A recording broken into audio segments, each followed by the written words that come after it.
it's great to have some guys that have been here for a few years. So Worley's a fourth-year guy. He's been through a lot of things. He knows the culture. He's been in front of the crowd. He's done a lot of those things. Book played a lot last year for us as well, not just special teams, but filled in the Penn State game, played most of the entire game. So they've been in those situations, and they're a great asset right now to us. So they're not cheap suits. They're not some of those guys we're talking about the 44 guys that are freshmen that have either redshirted or have never played a down. So that's one of those things that really, you can lay your head on a pillow at night knowing, hey, those guys are legitimate guys. They live, sleep, and breathe our culture. Bring different assets to the table. Definitely than the other two guys. I mean, you talked about Worley. To me, Worley's one of those guys, almost going back to like a Curtis Grant, that he's kind of the heart and soul. I know he's in the linebacker room, he's kind of that, and really defensively, he's that guy that provides energy every single day, from his demeanor to what he says to how he plays the game. The head coach will tell you he loves to be around him. And then Dante Booker is one of those guys too. He was probably the top guy from our group and one of the top guys in Coach Mick in the offseason that is just a grinder, a guy that works his butt off, that has unbelievable ability. It's his time to shine. He said something, you got to work on his fundamentals, almost like he was referring to his mental game. His physical is there. He's been one of the best fundamental guys we've had. And now all of a sudden you get thrown in some of those situations where it's your time to lead and be that guy, and sometimes that's what goes the other direction. But in general, he's just one of those guys, just continue to build his confidence in what he does.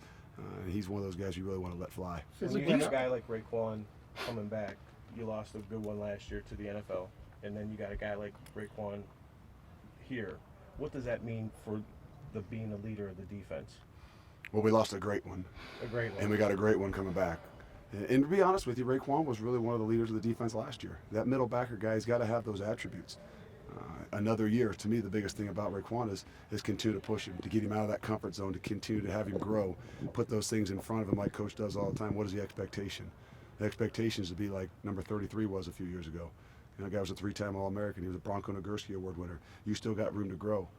And in the long run, if you're not ahead of where he was and become a true first-round draft pick, then we aren't pushing you to get better. So, but he's one of those guys that lives, sleeps, breathes what we say, and he's a selfless guy. He defines my leadership, making others around him better. Physically, how talented is Dante? Dante's as talented as we've had. I mean, everybody's got little different attributes, but Dante is one of those guys that's, if you just say as a running, striking, hitting, tackling guy, he's off the chart. Last year, he played against Penn State, as you said. Had some good plays, some bad plays. He said it was a huge learning experience for him. Can you elaborate on that? It was a huge learning experience for him to get out there in front of. The one thing that happened to him was he ended up cramping up. Well, why? Because it means so much to him. It's so much anxiety. It's not because he's not hydrated, not physically fit. His anxiety gets the best of him so much because he's such a passionate guy that he ended up cramping up. So not only was it great for him to get out in front of 110,000 people and play, but to learn to handle that anxiety and be able to push through some of those things. How will bring up that these guys are how will the edge? How will that mantra help? Well, I think we all know that there's an edge. I think it's making a heightened awareness of what it is, right. And then really starting to teach those guys and make sure they understand how to get through that edge. Because we've all been there, every single guy. And I try to tell them all the time, everybody's edge is a little bit different, but we're trying to train them and teach them from the mind out.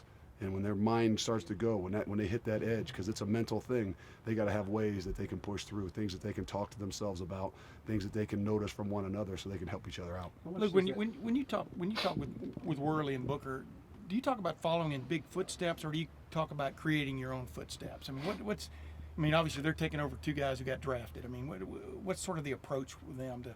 Well, we set an expectation, so that there's no wondering or oh, well, that might be a big shoes to fill. Nick Bosa walks in front of Joey Bosa. Yeah, we're going to put that in front of you because guess what that does? That puts more pressure on you, and we believe that pressure is going to continue to make you grow.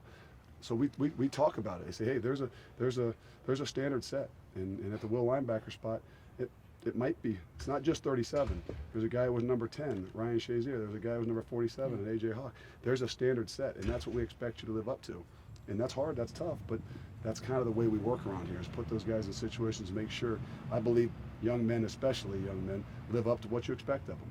And if we just expect them to be the next starter, then they'll be the next starter. But if we expect them to be a next All-American, a great one, I believe they'll live up to it. What have you noticed immediately out of Nick Bosa? I mean, he's been around for a couple of months now and stuff. What have you just picked up on from him, maybe personality-wise? Yeah. He's different than his brother. Not good or bad, or maybe he's an inch shorter than his brother.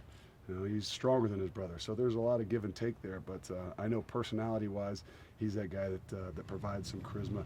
I can assure you, he's got some great confidence in what he does. Have you done a double take seeing that 97 out there? I mean, it looks like he does some of the same mannerisms. Yeah, until I see the palms up and a little bit of shrug after a sack, I still notice I notice the difference right now. Would you see him getting ready? I a hope. long way I hope away. we're but a long way away.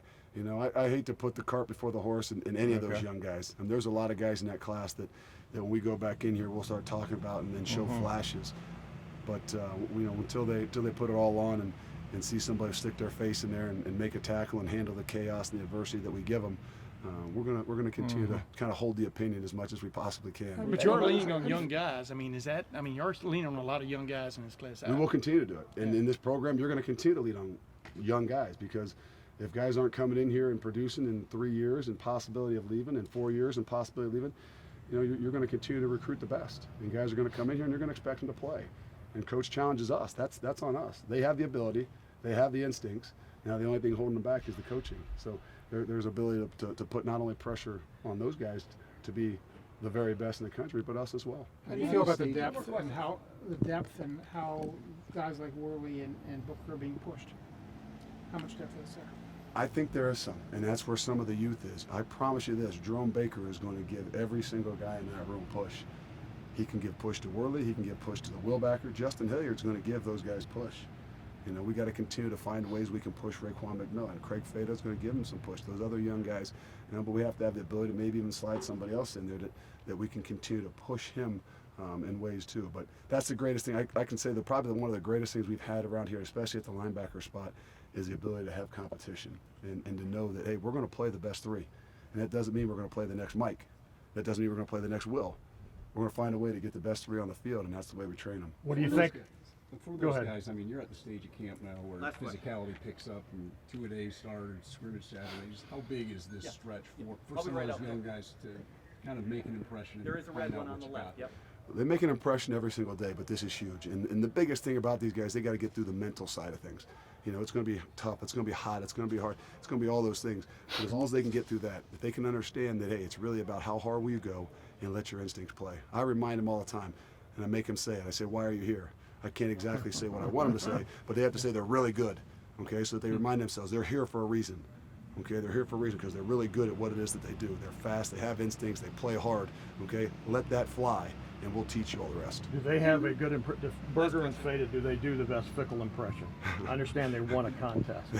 They didn't get after me. We kind of have a little pack in that room. That's what happens in that room stays in that room. So they kind of left me out of it last night. So, but I'm sure there's more to come. So we'll see. But the cheap suit, they said that is your number one. That's your. I'm sure they've got a little book of phrases. So I know when I was in school here, we had one for Bill Young, Sure you and so I hope I can carry some of them one-liners on from Coach Young.